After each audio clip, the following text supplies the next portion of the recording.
अस्सलाम वालेकुम दोस्तों, ईवो मीन एवोल्यूशन चैनल पे सुफियान आपको खुशामदीद कहता है। दोस्तों आज जो है मैं हमारी जो है वो गुड लक है कि अदील साहब हमारे साथ हैं और ये पाकिस्तानी के साथ हैं जो कि पिछले 11-12 सालों से जो है वो स्पेन में मुकीम है।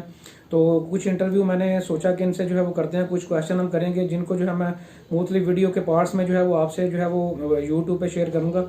इनमें से हम कुछ क्वेश्चंस करेंगे उन लोगों के लिए जो स्पेन नए गए हैं या जाने का इरादा कर रहे हैं। तो इनसे जो है वो डिफरेंट जो है हम बातें पूछेंगे, तो मैं आपको जो है वो पूरी उनकी डिटेल जो है वो आपको बताऊंगा। इनके काफ़ी सारे फैमिली मेम्बर्स और भी जो है वो पिछले 25-20-22 सालों से जो है वहाँ पे मुकीम हैं।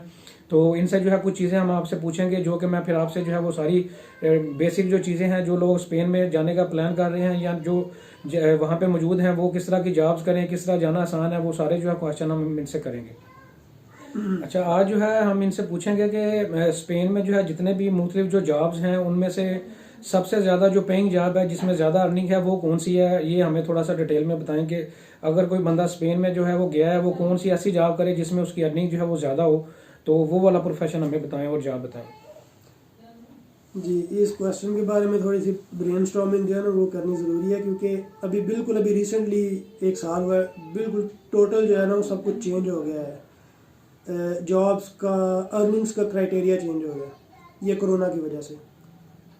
अगर कोरोना से पहले तक की बात करें, मार्च से पहले, पिछले जो मार्च गुजरा उससे पहले तक की बात करें, तो टैक्सी एक ऐसा सेक्टर था कि जिसके बीच बहुत आराम से, क्योंकि बहुत लोगों को वहाँ पे इशू हैं हलाल हराम के, ऑब्वियसली होना भी चाहिए, क्योंकि हम मुसलमान हैं, हम इन दी एंड ये तो सोचते हैं कि हम जो कमा रहे हैं हमने कहाँ से लिया है। बिल्कुल सही है। तो सबसे अच्छा सेक्टर जो है वो टैक्सी सेक्टर था, कि उसमें थोड़ी सी आपको मेहनत तो करनी पड़ती है कि आपने लाइसेंस करना है। नॉर्मली लोग नहीं इतनी जल्दी ध्यान देते लाइसेंस की तरफ। फिर लाइसेंस की 1 साल की मुद्दत गुजरेगी, वो 1 साल पुराना हो जाएगा जब, फिर आप टैक्सी का लाइसेंस करने के एलिजिबल है। फिर आपने वो टैक्सी का लाइसेंस भी थोड़ा सा वो टफ होता है, उसका एग्जाम भी जो है वो करने के बाद, लेकिन यह कि आपकी अर्निंग जो है ना वो बड़े आराम से उन्होंने एवरेज 2 से 3 हज़ार तक आ जाती है। डिपेंड करता है आप कितनी मेहनत करते हैं, आपके पास शिफ्ट वाली टैक्सी है या आपके पास 24 घंटे वाली टैक्सी है।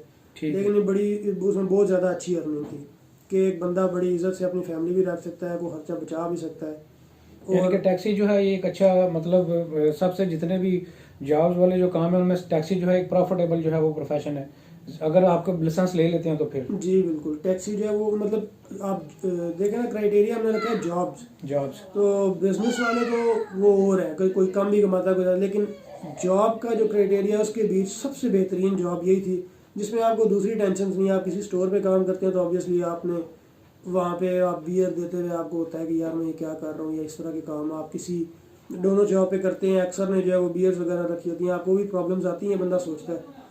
लेकिन टैक्सी का सेक्टर ऐसा है कि इसके भी टोटली आपको कोई इन चीज़ों से लिंक नहीं है।